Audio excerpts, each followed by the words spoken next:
बिस्मिल्लाहिर्रहमानिर्रहीम। अस्सलाम वालेकुम। मैथमेटिक्स फाउंडेशन में मैं आपको खुशामदीद कहता हूँ। पिछली वीडियो में हमने डिस्कस किया था सीक्वेंस के बारे में और कन्वर्जेंस ऑफ सीक्वेंस के बारे में मीट्रिक स्पेस के अंदर, और इस वीडियो में हम डिस्कस करेंगे जो कन्वर्जेंस ऑफ सीक्वेंस का जो पहला थ्योरम है, theorem number 1। A sequence in a metric space converges to one and only one limit. इसका मतलब क्या है कि कोई भी सीक्वेंस मीट्रिक स्पेस में ले लें तो वो कन्वर्ज करेगी सिर्फ़ और सिर्फ वन पॉइंट को, यानी एक से ज़्यादा पॉइंट्स को कन्वर्ज नहीं करती। डायग्राम से इसको किस तरह हम देखेंगे कि अगर ये एक मीट्रिक स्पेस है एक्स डी, तो इसके अंदर कोई भी जो सीक्वेंस है वो सिर्फ़ और सिर्फ एक पॉइंट को ही कन्वर्ज करेगी। मसलन इस पॉइंट को की तरफ उसने कन्वर्ज करना है, तो इसी पॉइंट की तरफ वो एक ही पॉइंट की तरफ बढ़ती चली जाएगी। हम ये नहीं कह सकते कि जो ये नहीं हो सकता कि एक ही सीक्वेंस जो वो इस पॉइंट की तरफ भी जा रही हो, ठीक है, इस पॉइंट की तरफ भी जा रही हो और इस पॉइंट की तरफ ये तो नहीं हो सकता। लिहाजा हम यही कहेंगे कि जो सीक्वेंस होती है वो एक ही पॉइंट की तरफ कन्वर्ज करती है, उसी की तरफ चलती जाती है। किसी दूसरे की मतलब ये नहीं हो सकता कि एक इधर भी जा रही है इधर भी जा रही है, उसको भी कन्वर्ज करेगी इसको भी कन्वर्ज करेगी, तो ये तो नहीं हो सकता। ठीक है, तो इस थ्योरम का ये मतलब है। अब इस थ्योरम को हमने प्रूव किस तरह करना है, प्रूफ प्रॉपर तरीके से हम लिखते हैं इधर प्रूफ। अच्छा, हमने प्रूव करना है कि वो एक ही पॉइंट की तरफ चलती जाती है, एक ही पॉइंट की को कन्वर्ज करती है। तो लेकिन अगर हम इसके उल्ट चलें, यानी कि हम कहें कि वो एक पॉइंट की तरफ नहीं जाती बल्कि एक से ज़्यादा पॉइंट की तरफ जाती है, तो फिर क्या होता है हमारे साथ वो हम देखेंगे बाद में। ठीक है, लेट करते हैं, let a sequence x n converges to two distinct points। हम कहते हैं एक पॉइंट नहीं बल्कि टू डिस्टिंक्ट पॉइंट। डिस्टिंक्ट का मतलब है two different points, two distinct points x and x dash. यानी ये जो सीक्वेंस है हम कहते हैं कि ये दो डिफरेंट पॉइंट को कन्वर्ज कर रही है, एक्स को और एक्स डैश को, इन एक्स डी, यानी मीट्रिक स्पेस के अंदर दो पॉइंट्स को कन्वर्ज कर रही है। ठीक है, फिर हम देखते हैं कि ये हमारे साथ क्या जो है ना इसका रिज़ल्ट आता है। तो दो पॉइंट्स को डिस्टिंक्ट हैं दोनों पॉइंट्स, इसका मतलब है अगर डिस्टिंक्ट मुख्तलिफ है पॉइंट तो वो इन दोनों के दरमियान कुछ ना कुछ तो फासला होगा। ठीक है, तो हम वो फासला लेट कर लेते हैं। लेट जो दोनों के दरमियान फासला है, distance between x and x dash is equal to किसके बराबर है, आर के बराबर है। ठीक है, एंड हमें पता है कि फासला हमेशा पॉजिटिव होता है, तो आर हमेशा ग्रेटर दैन ज़ीरो ही रहेगा। ये हमने यहाँ तक लेट कर लिया। अब हमें पता है कि ये सीक्वेंस है दोनों पॉइंट्स को कन्वर्ज करती है, एक्स को भी कन्वर्ज करती है और एक्स डैश को भी कन्वर्ज करती है। तो लिहाजा एक्स को अगर कन्वर्ज करेगी तो जो कन्वर्जेंस ऑफ डेफिनेशन, जो सीक्वेंस की हमने जो डेफिनेशन पीछे पढ़ी थी, फिर उसको ये सेटिस्फाई करेगा।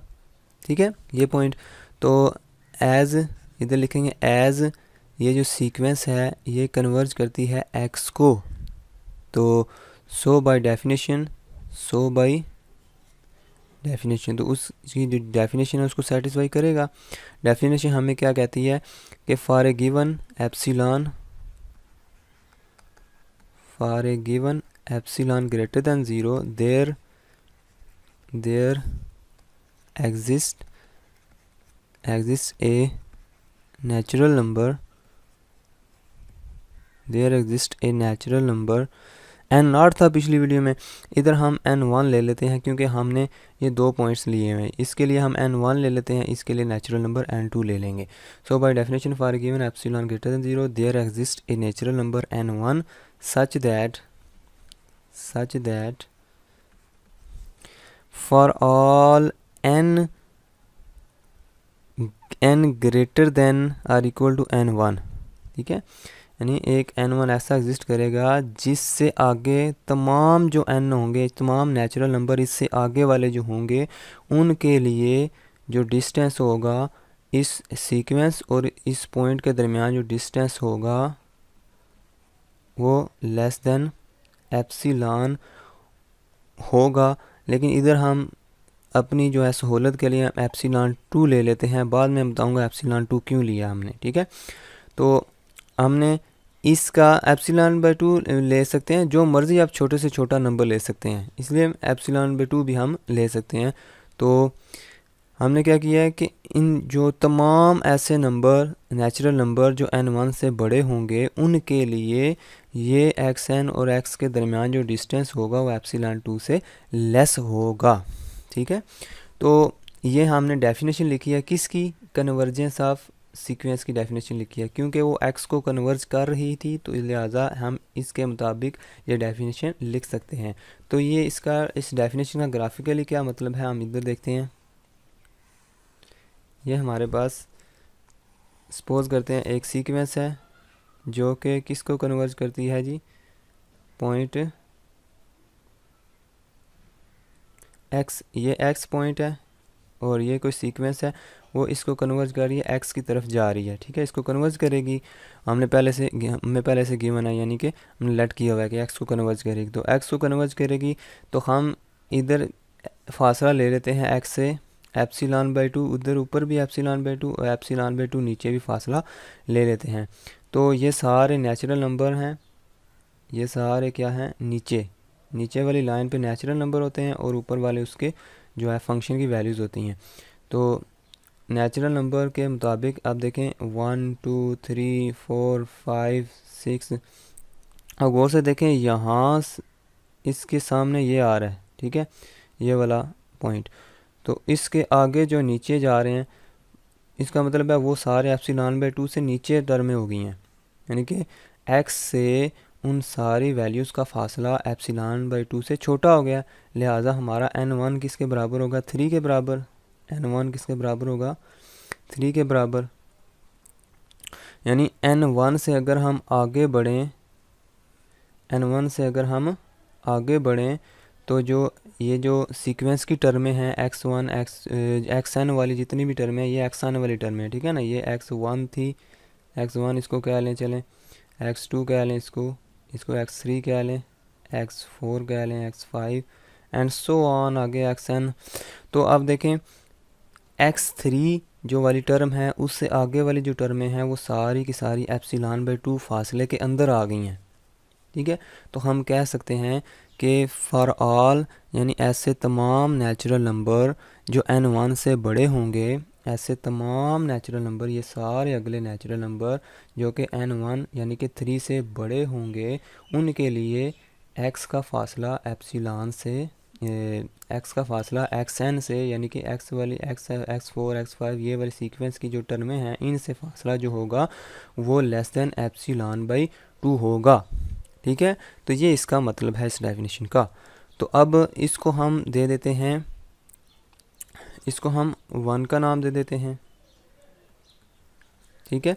अब क्योंकि जो सीक्वेंस है ये किसको कन्वर्ज कर रही है, दो एक्स डैश को भी तो कन्वर्ज कर रही है। आल्सो इधर लिखेंगे आल्सो यही जो सीक्वेंस है ये एक्स डैश को भी कन्वर्ज करती है, एक्स डैश को कन्वर्ज करती है। तो इसके लिए भी डेफिनेशन जो है सेटिस्फाई करेगी bye definition for a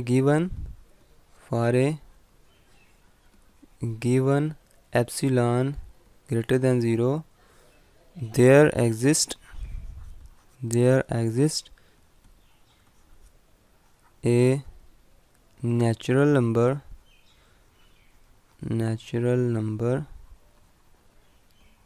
n2 such that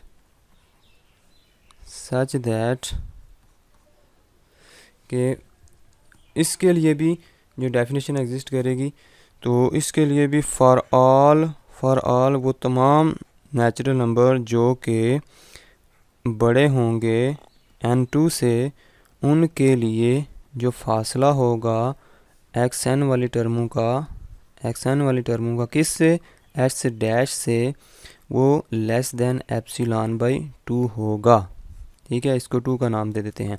तो ये क्या है, यानी कि अब पहले x को जो है वो कन्वर्ज कर रहा था और अब हम कह रहे हैं कि वो x डैश को कन्वर्ज कर रहा है और x डैश कोई और पॉइंट है, हम कह लेते हैं कि x डैश इधर है कोई पॉइंट x डैश, ठीक है। तो इससे फासला ऊपर कर लें नीचे कर लें ε/2, तो ये इसके लिए अलहदा हमें लाइन बनानी पड़ेगी। तो इसके लिए हम क्या लेते हैं, n2 क्या है, इधर जाके n2 आता है, x2 इसको भी कन्वर्ज करती है, तो इसको हम क्या लेते हैं, इस तरह ये सीक्वेंस जा रही है। तो एक ही सीक्वेंस दो पॉइंट्स को कन्वर्ज कर रही है, एक इधर जा रही है, यही सीक्वेंस इधर भी जा रही है, तो हम खुद से कह रहे हैं कि ये दो पॉइंट्स की तरफ जा रही है। तो एक जब एप्सिलॉन के अंदर आएगा तो उसको हम क्या लेते हैं n2, ए को हमने नेचुरल नंबर को हमने n1 कहा था। तो ये दो डेफिनेशन खुद से हमने किया है। तो अब हम देखते हैं कि एक n1 है एक n2 है, तो इन दोनों में से कोई मैक्सिमम भी तो होगा ना। तो हम उस जो इन दोनों में से जो बड़ा होगा उसको नाम दे देते हैं n0, ठीक है। n0 is equal to maximum of n1 और n2, यानी इन n1 और n2 नेचुरल नंबर में से जो बड़ा होगा उसको हम n0 के लिए का नाम दे देते हैं, लेट n0 इज मैक्सिमम। तो जो मैक्सिमम होगा ज़ाहिर बात है इनमें से इन दोनों में से जो बड़ा होगा उससे आगे चलते जाएंगे, उससे आगे वाले नेचुरल नंबर लेते जाएंगे, तो फिर भी तो डिस्टेंस है दोनों के दरमियान वो एप्सिलॉन से लेस ही होगा ना। तो लिहाजा हम इन दोनों को एक ही शक्ल में लिख देते हैं कि for all n not such that n not for all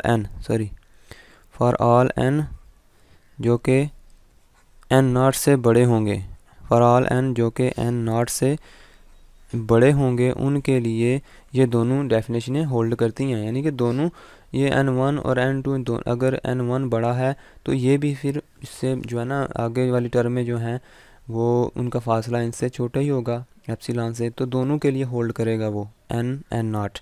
तो इसका मतलब है डिस्टेंस बिटवीन xn और x, यानी कि पहली वाली डेफिनेशन भी इसके लिए होल्ड करेगी ε/2 और दूसरे वाली डेफिनेशन भी यानी कि ये वाली भी होल्ड करेगी, क्योंकि दोनों का हमने मैक्सिमम लिया है n और n1 और n2 का, तो ये भी डेफिनेशन होल्ड करेगी।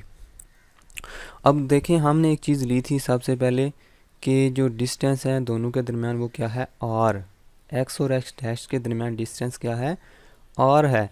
तो हम इस पे हम अगर ट्रायंगुलर इनइक्वालिटी अप्लाई करें, नाउ इधर लिखते हैं नाउ डिस्टेंस x और x डैश, ठीक है, ये लेस देन और इक्वल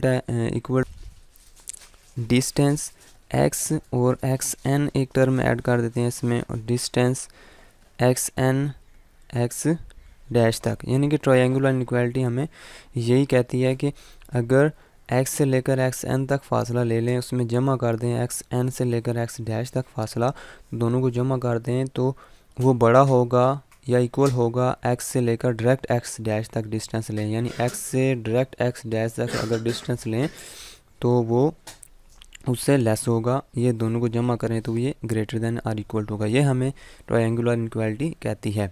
तो अगर इसको हम इस तरह भी लिख सकते हैं x और फासला, क्योंकि आगे इनको इंटरचेंज करने से कोई फ़र्क नहीं पड़ता, तो हम इसको इस तरह लिख देते हैं xn, ये ऊपर नहीं आता, पावर नहीं है बल्कि नीचे आता है xn, तो xn x plus d xn x dash, ठीक है।